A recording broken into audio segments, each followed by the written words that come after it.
This is Max and Mia podcast. Hey everyone, welcome back to Max and Mia podcast. I'm Max. And I'm Mia. Great to have you here again. Before we jump in, just a quick note. If you're enjoying the show, don't forget to like and subscribe. Yeah, it really helps us keep going. So Max, how was your weekend? Pretty good. Went hiking with some friends. Though we almost missed our ride because someone overslept. Mine was relaxing, but I had a nightmare commute yesterday. The subway broke down in the middle of a tunnel. Oh, the worst. How long were you stuck? About 10 minutes. Everyone just staring at their phones. You know, that actually reminds me. We talk about transport all the time, but there's so much useful language around it. True. And listeners, you've been asking us to cover the third conditional, right? Exactly. So today we're doing something different. We're diving into transport, phrasal verbs, key vocabulary, expressions. And we'll explore the third conditional through real situations. No boring grammar rules, just natural conversations. Sound good? Let's get into it. All right, let's start with some essential vocabulary. We'll go through keywords one by one, and for those watching, you'll see images pop up. And if you're just listening while driving or working out, don't worry. We'll explain each word clearly so you get the full picture. Ready? Let's go.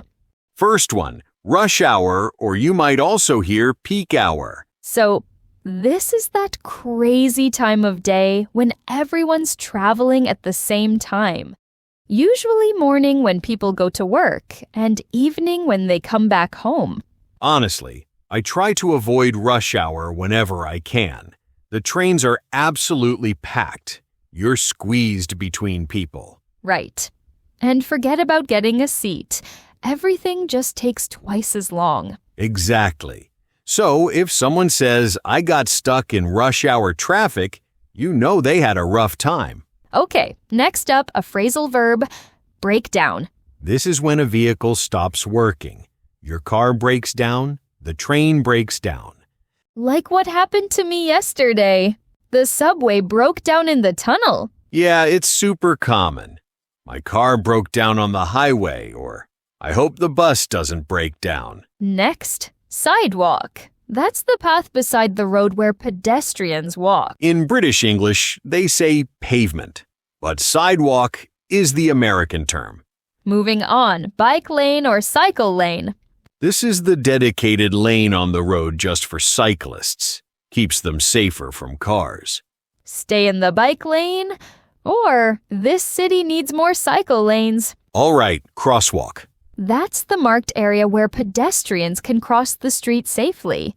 The zebra stripes. In the UK, they call it a zebra crossing. Always use the crosswalk.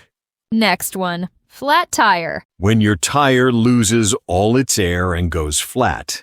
I got a flat tire on my way to work. And since we're talking about cars, here's something we all need to do.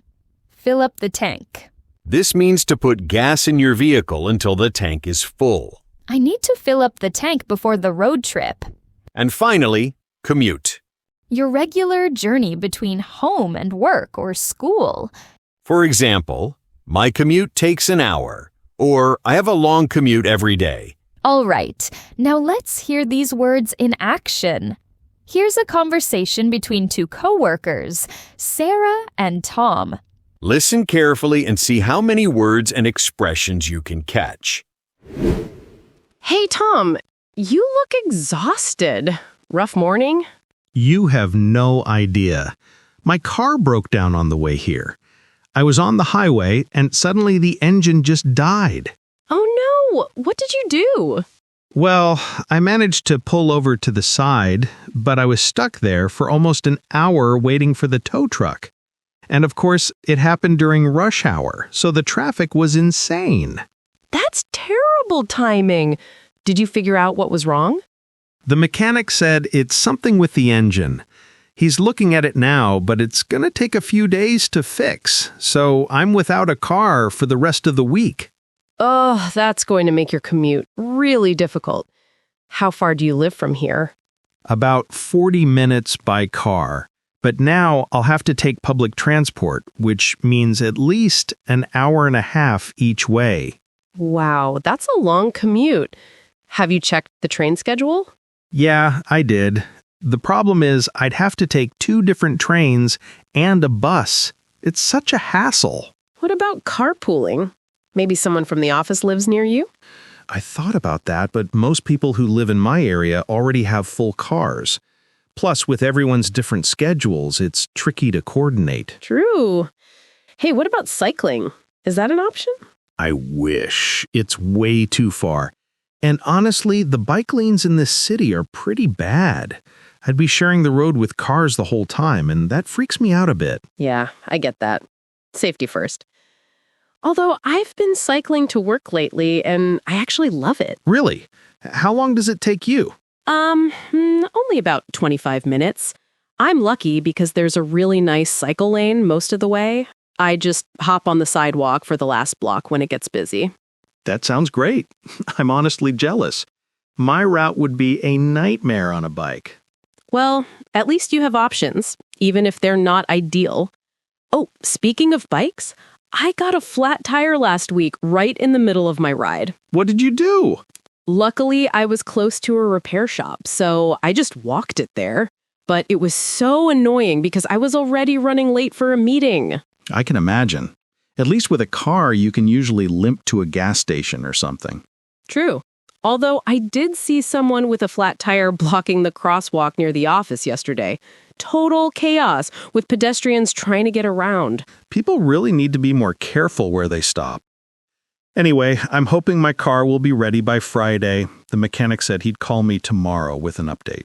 Fingers crossed. In the meantime, if you need a ride and our schedules match up, let me know. I usually leave around 5:30. That's really kind of you, thanks. I might take you up on that. My train option means leaving work by 4:30 to avoid the worst of peak hour, and I really can't afford to cut my day short this week. No problem at all.